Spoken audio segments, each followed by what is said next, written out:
Welcome, everybody, to Minisode number 30. We're all kind of in a mood. I don't know what happened. We're all kind of... I don't know. Are we? Yeah. Oh. I'm drinking coffee, so I'm fine. Yeah? Yeah. What was that sexual eyes? I mean, we're talking... the way he did that. Well, it may have been sexualized, because I'm about to review Superman, The Coming of the Superman. What an awful name for a book. Get out of the way of that. Unfortunately. Be careful. Yes. Close your eyes. So, this book was written, drawn, inked by Neil Adams, who is a classic artist in the field of comics. He has had variant covers all of this past month, and a lot of them I feel like he really phoned it in, and this book is no different. I hated his art in this, and I don't think he's a bad artist. I do think he's kind of a dick, but if you go meet him, you'll probably feel the same thing. It's a dick, and he talked about coming. We went that far. All right. So, this book is probably the biggest piece of crap I've ever read from DC. I hated this book a lot. And I'm usually pretty fair with DC. It is a story about 3 Supermen showing up out of the blue who are kind of equivalent to like a younger Superman. They're not as experienced. You kind of get the feeling as the story goes on that they're new to the planet and they're just starting to get charged by the sun. So they like figure out heat vision in the middle of a battle. And the battle happens to be against Kalibak, Darkseid's son, who comes through the boom tube. And the narration of the book is done by Lois Lane, who is reporting on air the news story as it happens. And her dialogue is just atrocious. It is really just terribly written. But, I mean, he's not really a writer. He's an artist. But this was just really tough. And it's really insulting when it gets to the end. There's a character that keeps popping in and out. He's this big... he has got big wings. He looks like a demon. He does not look like a good guy, even though he comes off as a good guy. And he keeps talking to Superman like, hey, I got to show you stuff, but I can't really tell you too much. And it's one of those weird, thinly veiled, I don't know. So they go back in time, right? And he shows him the making of the pyramids. And who's making the pyramids? It's Darkseid's father, who looks just like Darkseid. And kind of it's Apocalypse's X-Men Origins kind of crap all over again. It's insulting. It's garbage. I'd say I expected more, but honestly, I didn't. This book is bullshit. Where does it fall on your Totally Awesome Hulk scale? It is better than Totally Awesome Hulk. Wow. But not by much. I'm going to have to really make a scale so everybody knows, A, where things really fall, and B, how much I hate the Totally Awesome Hulk. I could read more issues of Totally Awesome Hulk to give you a better idea. Is there any sexual innuendos? No. Oh, that's unfortunate. No, I don't want to read it. The title is but that could have made it better. Yeah. Taking us back to a previous episode with Leander's Secret Six, which was just loaded with innuendos, and made it better. Yeah, this book's bullshit. I hate it. I'm done with it. All right. Yep, it's awful. Don't read it. All right. Rich was right. Hashtag Rich was right. It's not something you can say very often. Sorry, Rich. Speaking of hashtags, if you're into hashtag Fastformers, which you should be, everyone should be into Fastformers right now, hashtag Fastformers, you should be reading some IDW, because right now IDW is throwing people together they should not be together whatsoever. Oh, here it comes. So the back of this book, first of all, which is not the actual comic, is the Green Lanterns and Star Trek. So that should already start to tell you how horrible this is going to go. So let's go with Street Fighter and G.I. Joe. What? Let's get them together into... Shut your mouth.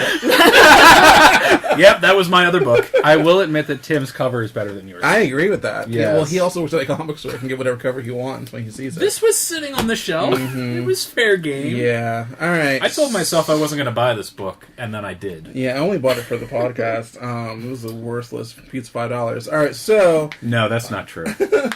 No, it's not the worst. All right, it's not the worst. All right, so here's the deal. First of all, M. Bison and Destro are together, and they're like, oh, let's hold a tournament, right? For all the fighters in the world, because that's what they do now.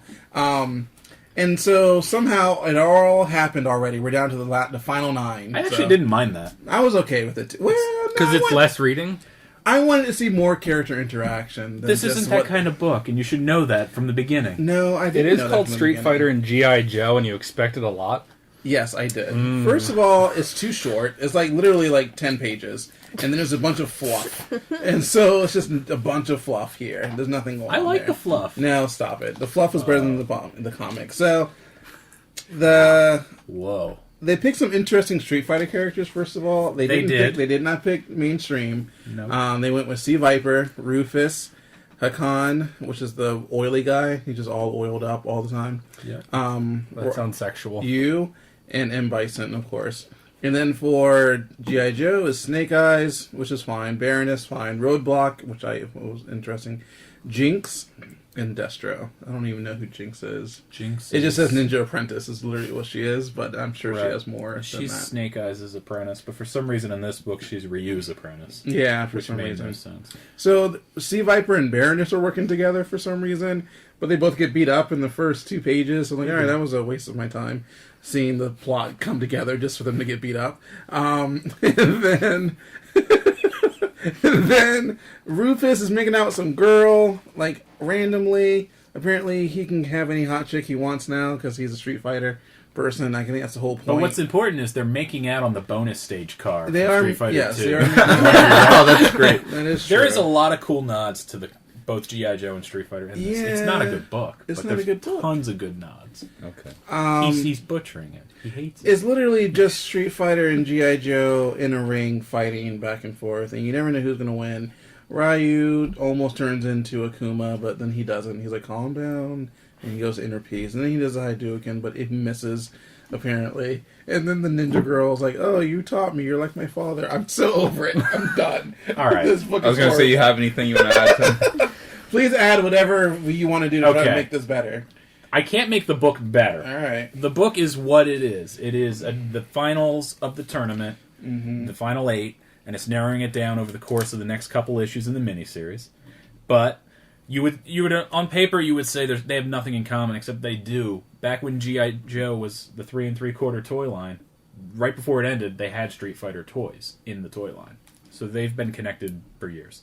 This book, the thing I liked about it, if you're already down for this, you're not looking for story. We've already established that. Characters who you don't think will win do win, Yeah.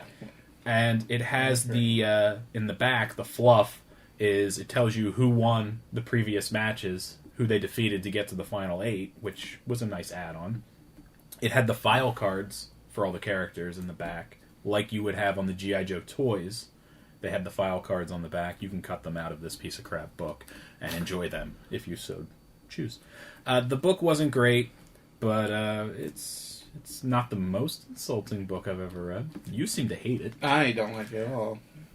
Well, as a piece of storytelling, it's not good. Yeah. As fan service, it's okay. as fan service, it Like is the okay. oily guy fights Roadblock's the cook. They talk about the oil and how he should add it to his cooking. It's dumb, It is but whatever. It's whatever. It's pretty bad. Okay, it's all pretty right. bad. That's it. I gave him a death. I'm so sad that you took this book from me. Oh, I'm so sorry. And I Tears. killed it. Yeah. Well, it's not coming of the Superman died. It's not. It's not. All right, please. Someone So- do better. Surprise, I will be reviewing the Mighty Thor number 4, which has Odin has sent out a bounty on Thor, claiming her to be the false Thor, that she should never have the hammer or anything like that. The book picks up right where the last one left off, where Thor got knocked out of Thor form. So you see it as Jane Foster falling, trying to grab the hammer, but it's not coming back to her. And Loki's just standing there watching the carnage unfold. Picks up with Meleketh and the Dark Elves taking out the Light Elves. Thor is not happy, wants Meleketh to retreat, trying to protect the Light Elves. And the leader of the Light Elves ends up coming out, halting the fighting, and says that she wants to speak to Meleketh to work something out. He, and also on Loki's dad's back. I'm not sure when he came back to life, but Yeah. but he's back, and they end up with, I don't know how to pronounce her name, the Light Elf's leader, and Malekith are talking in a chamber. She thinks that she's being guarded by all of her magicians. Malekith they're all just false images. So it's just the two of them. He says that he will stop the assault if they agree to marry each other. If she agrees to marry him. Classic. So then you go back to Asgardia, where Odin has Freya on trial for treason, for working against him, trying to keep everything together. And it's a lot of what seems like a angry couple that have been together for a really long time, trying to air their grievances with each other. And going back and forth, she's telling Odin that he needs to come to his senses, listen to the people of Asgardia that are there, chanting for him to come to his senses, let her be in charge. Putting her on trial is ridiculous. She didn't really do anything wrong. She was just trying to do for what's best for Asgard. And Odin just says, I am Asgard. What I say is what's right. So the people rise up and start fighting against the Thunder Guard that are there. Odin's brother sends the Destroyer out after them, which doesn't end well for the masses. And as Odin's getting ready to lay the smackdown on Freya, Thor pops up with Loki in handcuffs. And she's not happy with Odin because he's trying to kill her. Sure. And she's just trying to do what's right for Asgard, since she knows who all these people are and none of them are sure who she is. So Loki and his mom have some interesting commentary, which I liked because they had fun commentary in the movies. Loki jokes around about them both being in shackles, and isn't that funny? So Thor ends up pot-shotting Odin clean in the face with the hammer. So the next issue is going to be what I'm assuming is an all-out war between Odin and Thor, which I think should go well, but then that makes you think, since Odin imbued the power in the hammer, why can't he just take the hammer from her? So is he no longer worthy to wield the hammer either? Maybe, yeah. So I think would be something interesting if they followed along with that. So I'm going to keep reading the book. I think it's dropped off a little bit, but the art's still great, and I'm still really happy with Jane Foster as Thor, with it being something different. Nice. Has Odin's son appeared at all in the book? Thor's popped up once or twice, but sort of just in passing. And he's more like he was before Secret Wars? The big axe. Yeah, he has the big axe and with the dwarven steel arm. Right. He showed up more in the previous incarnation of the Thor Correct. than he has in this. But Okay. I'm glad that they're kind of leaving him out. They should. So that you can focus more on her. So I'm hoping that she gets to stick around longer, because I think it's like a nice change of pace. We don't need him back. I just want him around still. Right, and I'm fine with him still being around. I'm fine with him having this big, giant battle axe of destruction. I think it's interesting that you come to think that it's just the hammer that gives them all their power, but he's still a god with this battle axe. So it's like, what does the hammer really give to him? You can see what it'll give to Jane Foster as a mortal, but he's a god. So what did the hammer really give to him other than the outfit? In the flight, he can't fly. Right. Interesting. Well, hopefully that book stays good. I hope so. Olivia? Well, I am back with Dark Knight 3, Book 3. And it's just meh. I'm meh. not, like, a huge fan of this so far, 3 issues in. I did learn that the little tiny issues in this are actually relevant to the story, so if you've been reading this, like I have, and not reading the little small issues, they are actually relevant. Interesting. So you learn that. So basically, Batman's not dead, and we're still not really sure who the girl is that was his imposter the first issue. Just someone who was just by his bedside when he was all in the hospital injured. But Batman's really old, kind of like the old man Logan of DC. Old and angry and injured. And so yeah, we're still dealing with these Kryptonians that have come to Earth and kind of put an ultimatum on the Earth, like, you either accept us as gods, or we're gonna destroy everything. Classic. Like, and they just sort of come out of nowhere.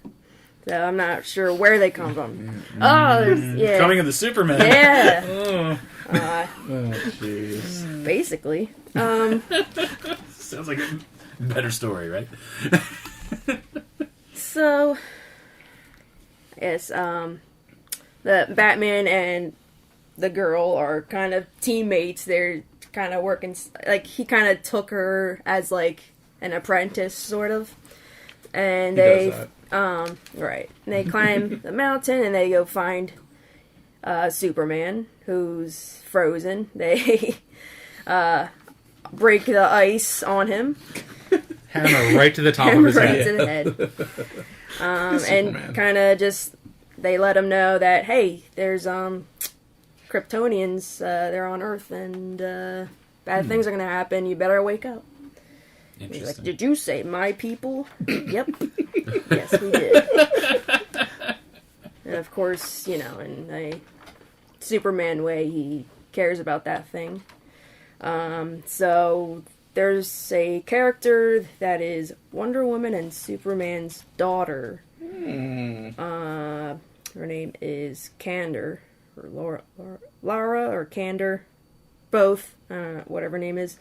And she ends up falling on the wrong side of the battle. She ends up being on the side of the Kryptonians. She, identifies more with them, I think, as you can see from her interaction with Wonder Woman, where, like, of course Wonder Woman's all about, like, you know, be a warrior, blah, blah, blah, and all that stuff, and the daughter's like, you know, I don't care, Mom. It's like, I'm a Come with the Kryptonian. Superman. Yeah, I'm coming with the Superman. Oh, no. So, Batman and Superman are, at the end of the comic, are teaming up against these Kryptonians, and that's when Superman sees his daughter, like, oh shit, what's she doing here, and why is she, you know, on their side? So, She looks mighty pissed off, yeah. too. Yeah, I can see her. I'm gonna check her out. Leander's going to objectify this woman. Yeah, go for it. All right. She looks pretty angry. She looks pretty pissed off. All right, girl power. All right. All right, Awesome. is this for me? Do it. I'm gonna round this out. I'm gonna review All New X-Men #5. Dennis Hopeless is the writer. Mark Bagley doing the art. I don't think I've reviewed this, so I'm just going to give everybody a little bit of a backstory. This is the second arc for the All New X-Men. The first one focused on young Cyclops. It's actually been hinted to in a lot of other books, but Cyclops, the regular Cyclops, is dead right now. He made mutants look like assholes, and it kind of like set mutants back years. You know, everything that the X-Men were fighting for, everything that they fought for equality and mutants, you know, he kind of ruined, and he inspired these radical, almost terrorist-like mutants. So young Cyclops actually fights these guys and is like, you are not the ideals. You're not giving us a good name. And you know what? I actually have this chance to be what Cyclops wanted to be. You know, because he is Cyclops from the past, he's like, I know what I can do. And now with all these, you know, new avenues and new ways to do it, I can portray the message that I want, and that actually gets taken a video on YouTube and it goes global. So the X-Men are kind of like rock stars everywhere they go. So they show them going to Tokyo and a few other places, and they're actually really popular. So this one is actually the start of this arc is X-23 and Angel are dating, and Angel has a problem because Laura is kind of like, she doesn't really care. She has the healing factor. She's like, oh well. She doesn't really formulate plans. She's like, I'll just figure it out. You know, worst comes to worst, I'll just heal myself. So she goes running into fires, goes in getting shot up just because she's, you know, falling back on the fact that she'll heal. So they actually are in France and they run into the Blob, and he just destroys her in issue number 4. He like belly flops on her, breaks her whole like skeletal.